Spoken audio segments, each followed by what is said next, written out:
How does Ryan Garcia beat Gervonta Davis, in your opinion? What does he have to do to win that fight? Ryan Garcia has to put pressure on, or maybe what he has to do is he has to. No, sorry, Ryan Garcia. So Ryan Garcia has to keep it long, and every time Tank tries to come in, he has to take a little step out, keep fighting. You know, them inches are going to make a massive difference.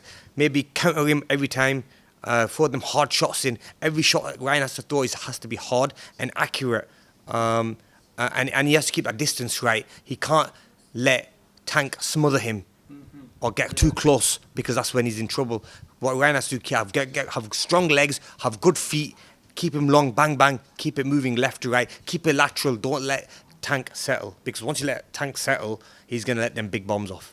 Yeah, I'm thinking he could land the left hook if he allows Tank to kind of come forward. If he draws him in, and maybe for like Ryan's got a good jab, doubles that jab up. If Tank throws that right hand, or even the left hook, and he catches his left hook with that, what a shot that'll be! I think that'll be the shot. And he's bigger, he's taller. When you're fighting someone, smaller than you, he's got that advantage over him.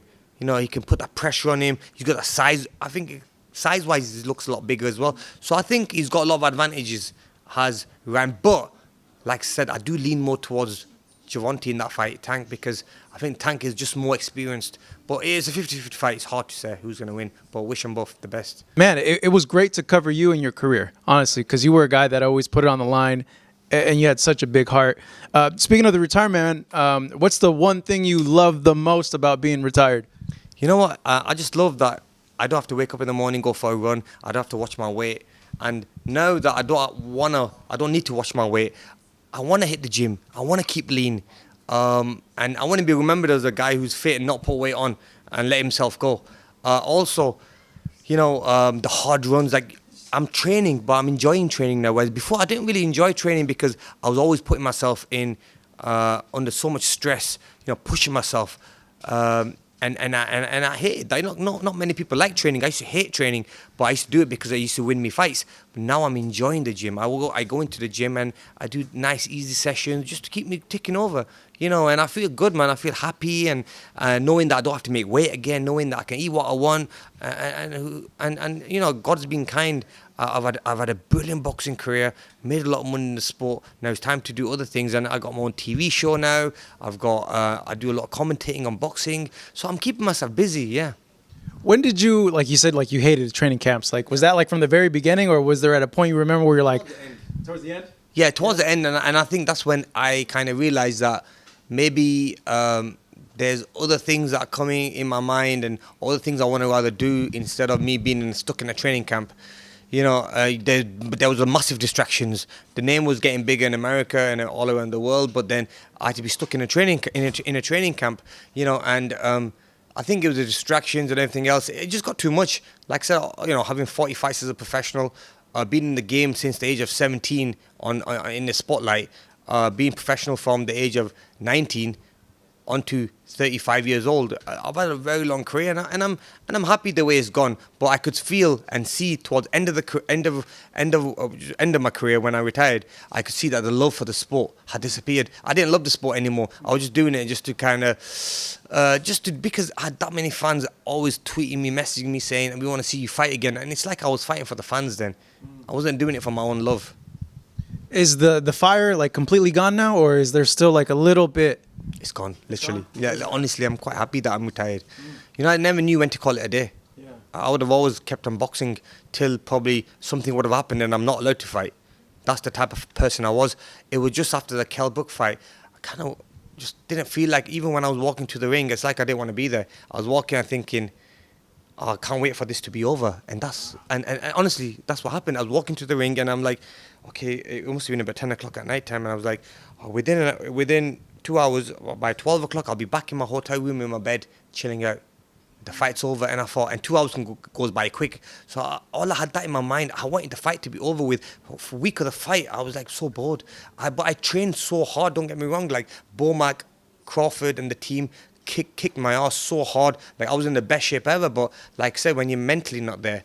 But look, the better man won on the night, and that was an indication I needed for me to walk away. Imagine I went in that fight, I won that fight. I don't think I would have ever retired. I would have kept on fighting and fighting until you're going to get hurt. And I think it was like a wake-up call for me to say, walk away from here. You mentioned Terence. Just your reaction to the Spence fight and him not made this year. What did you think of that? Shame, because I know what it feels like when you want to fight someone and you're waiting and waiting. It happened with me, Floyd Mayweather. It happened with me and Manny Pacquiao. So it happened with a lot of fighters like that.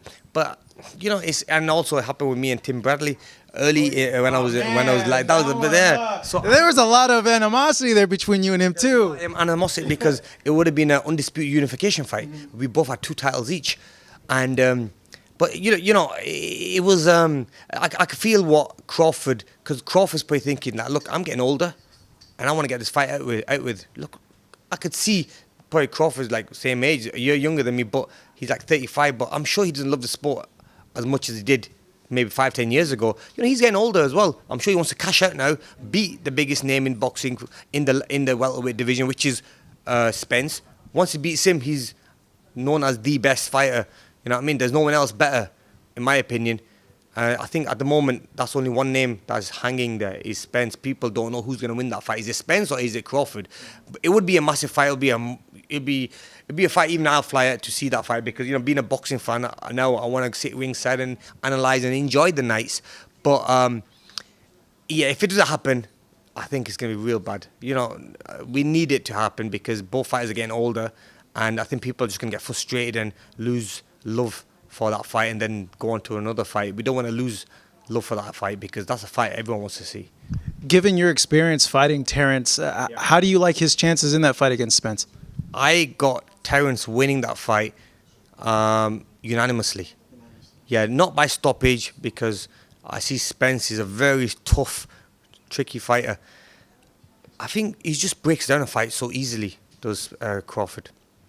I remember with the speed I had, bang, bang, bang, I'm throwing them combinations in, and he was making me miss by inches, and then just moving back and tapping me, and just catching me every time, catching me with little shots and frustrating me. And I thought to myself, wow, this guy, he's so precise, and his timing was on point. Obviously, after the fight, I went and joined his camp, and we spoke about it, and even at times I just sit there and watch him train, how he trained, and he's so precise. Like he is probably one of the best fighters I've ever seen. He reminds me a little bit of Andre Ward.